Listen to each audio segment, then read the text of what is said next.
बिस्मिल्लाहिर्रहमानिर्रहीम अस्सलाम वालेकुम। कैसी है मेरी यूट्यूब फैमिली। उम्मीद करती हूँ सबके रमज़ान बहुत ज़बरदस्त गुजर रहे होंगे। आज भी बड़ी मज़े की रेसिपी आपके साथ शेयर करने वाली हूँ। और सबसे पहले मैं तो चली गई थी मार्केट। आज थोड़ा सा हम लोग गए हुए थे, कल रात कह लें मार्केट गए हुए थे।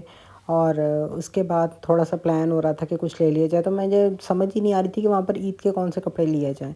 तो बस फिर आते हुए जैसे रफ़ यूज़ करने के लिए, जैसे घर में हम लोग पहनते हैं, हल्के फुल्के चाहिए होते हैं नए कपड़े, तो उसके लिए मैंने बस ये वाले कपड़े ले लिए। और सबसे ज़्यादा अभी मसला ये हो रहा है कि इसको स्टिच कैसे करवाया जाए। तो बात यही वाली आ जाती है कि मुझे ऐसे लगता है कि सबको सिलाई तो आनी चाहिए, ताकि एटलीस्ट अपने कपड़े खुद से स्टिच हो सकें। वरना तो आप इतने चक्कर तो 10 दी के लगाते रहते हैं कि हमारे कब कपड़े स्टिच होंगे कब नहीं होंगे। तो बस ये वाले आप कपड़े देखें, और बड़े अच्छे लग रहे थे, बड़े खूबसूरत है। मुझे आजकल ऑरेंज कलर पसंद आ रहा है और मेरे हस्बैंड को बिल्कुल नहीं पसंद आ रहा।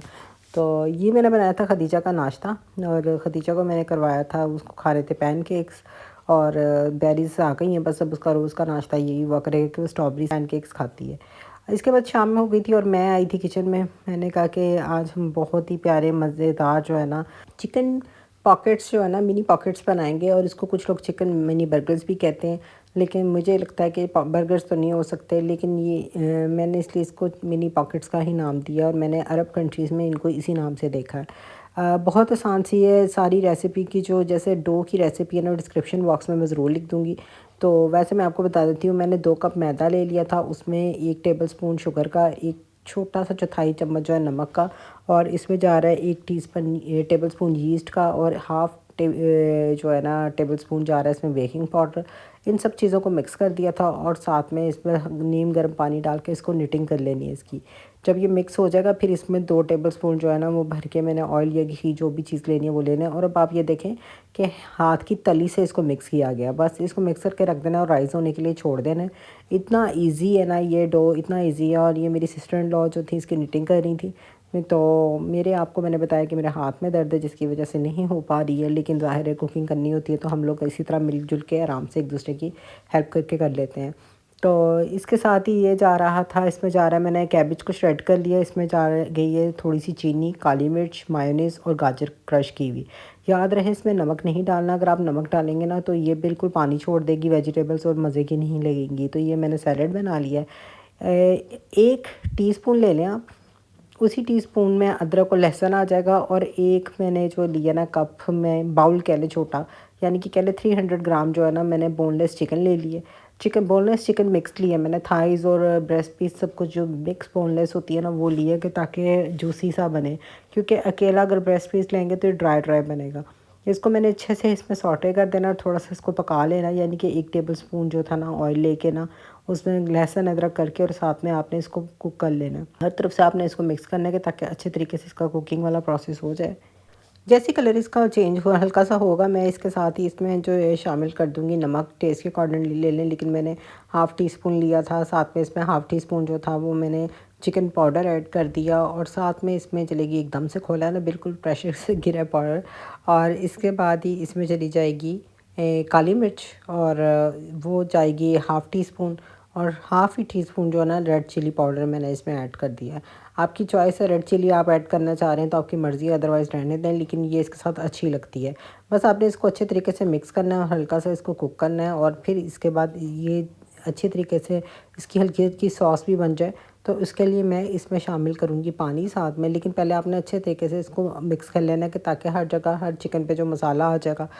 अब जब ये अच्छे तरीके से मसाला इसको लग जाएगा, तो इसके साथ ही इसमें शामिल कर देंगे थोड़ा सा पानी। यानी कि आप देख लें कि 3 से 4 टेबलस्पून जो है ना वो आप पानी ऐड करेंगे। उससे क्या होगा, एक तो सॉस हल्का सा जूसी हो जाएगा, और फिर जो चिकन है ना उसमें अगर आपको थोड़ा बहुत लग रहा होगा कि चिकन कुक नहीं हुआ, तो बहुत अच्छे तरीके से जो है ना चिकन आपकी कुक हो जाएगी। हार्डली 1 से 2 मिनट इसको करना है आपने, और उसके बाद ये इतनी जल्दी रेसिपी रेडी होती है कि आप खुद हैरान हो जाएंगे। इसके बाद मैंने इसमें डाल दिए तकरीबन 1 टेबलस्पून भर के पेरी पेरी सॉस। मेरे पास सैशेस जब वो पड़े होते हैं ना, तो मेरी कोशिश होती है सबसे पहले इन सैशेस को निकाल के जो है ना यूज़ करूँ। तो यही वाली बात है, मैंने इसमें इसी वजह से जो है ना सैशे डाल दिया। आपके पास अगर peri peri chicken peri peri sauce है तो आपने वो वाली इसमें ऐड कर देनी 1 टेबलस्पून भर के। अब ये हो गई है तकरीबन डन। जब आपने देखना है ना चिकन अच्छे तरीके से डन हो चुकी है और हल्का सा जूसी है, तो फिर इसके अंदर हमने वेजिटेबल्स ऐड कर देनी है। जैसे मैं इस पर टमाटर शामिल कर रही हूँ, प्याज बारीक कटी हुई, यानी कि आधी टमाटर बड़े साइज़ की और एक छोटी मीडियम साइज़ की प्याज और एक ही मैंने जो छोटी साइज़ की शिमला मिर्च जो है वो लेके मैंने बारीक चॉप की हुई है और इसके बाद वो मैंने इसमें ऐड कर देनी है। अब आपने ये याद रखना है कि आपने इसको कुछ पकाना नहीं है, इसका कुकिंग वाला प्रोसेस नहीं करना कि जो वेजिटेबल्स है मेल्ट हो जाए, मतलब लाइक गलना शुरू हो जाए और जो टमाटर है वो बिल्कुल प्यूरी फॉर्म में आना शुरू हो जाए। बस आपने हल्का हल्का इसको खड़ा रखना है और बस उसके बाद आपने चूल्हा बंद कर देना है। ये देखिए डो अच्छे तरीके से राइज़ हो चुकी है। मैंने क्या किया, हाथ को हल्का सा खुशका लगाऊंगी और एक पेड़े जो बैठा हुआ पेड़ा बना लेना है मैंने, ठीक है। आपकी चॉइस है, आपके पास अगर फ्राई पैन है तो आप उसमें बना लें, तवा है तो उसमें बना लें, लेकिन नॉन स्टिक हो क्योंकि हमने इसको ऑयल वगैरह लगाना नहीं है तो खुद ही प्रोसेस होगा, ठीक है। मेरे पास पैनकेक्स वाला ये पैन है, मैंने आपको पहले भी दिखाया, मैं अक्सर खदीजा के पैनकेक्स इसी पैन में बनाती हूँ। आज मैंने सोचा मैं इसी को यूज़ करती हूँ ताकि एक तो मेरे साइज़ बड़ा इक्वल बन जाएगा एक जैसा, और देखते कैसा बनता है। तो ट्राई थी और बहुत ही अच्छा रह गया ये वाला।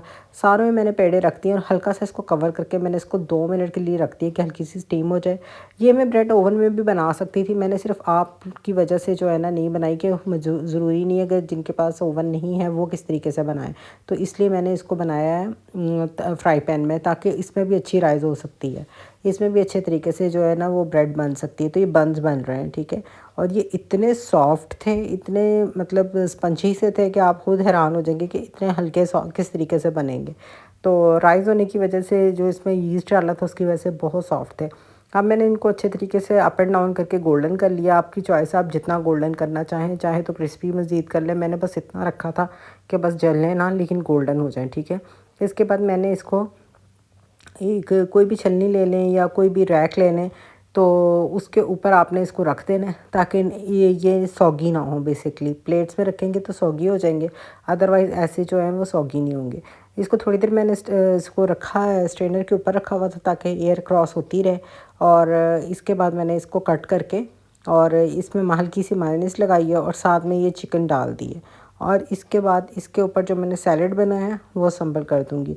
ये इतना मज़े का कॉम्बिनेशन था और खाने में इतना टेस्टी था, मतलब अलग सा लग रहा था। ऐसा नहीं था कि एक ही जो मटेरियल अक्सर हर जगह पे सॉस में होता है कि वही ऐड हो गया हुआ है। ये इसके साथ बहुत अच्छा कॉम्बिनेशन लग रहा था। आप ट्राई ज़रूर करें। हो सकता है यही वाली चिकन आप tortilla रैप में भी रैप कर सकते हैं, लेकिन जस्ट मैंने इसीलिए किया कि अगर घर में बाज़ दफ़ा बन नहीं होते, बाज़ दफ़ा ब्रेड नहीं होती, बाज़ दफ़ा tortilla रैप्स नहीं होते, तो आपके पास घर में मैदा आटा तो होता ही है, आप उसका आराम से ये बनाएं और बच्चों को खिलाएं और इतनी ज़बरदस्त वैरायटी बनती है ये। इसके बाद ये मैंने दही में ले और ये अफ्तारी का टाइम हो चुका था। ये डंपलिंग्स हैं, इसकी भी मैं रेसिपी आपको ऐसे ही बनाऊंगी। अब मैंने सोचा हम रेगुलर नहीं बनाएंगे, बहुत बना लिए मैं, बहुत खा लिए मैं, वेट सबके गेन हो रहे हैं, तो बस अब ये बस खा रही थी मैं, अफ्तारी कर रही थी। आप लोग बताएं आप लोगों की अफ्तारी और रमज़ान किस तरीके का जा रहा है। और पकौड़ों के बगैर तो अफ्तारी होती नहीं है। हमने आज भी सोचा था हम पकौड़े नहीं बनाएंगे, लेकिन इतना मज़े के हैं कि हाथ ही नहीं रुकता। सो आज की वीडियो आपको पसंद आई होगी। दृश्य पढ़ते रहे, दुआ में एक दूसरे को हमेशा याद रखें। इंशाल्लाह कल जो है एक मज़ेदार वीडियो के साथ, रेसिपी के साथ आपके साथ मुलाकात होती है। अल्लाह हाफिज़।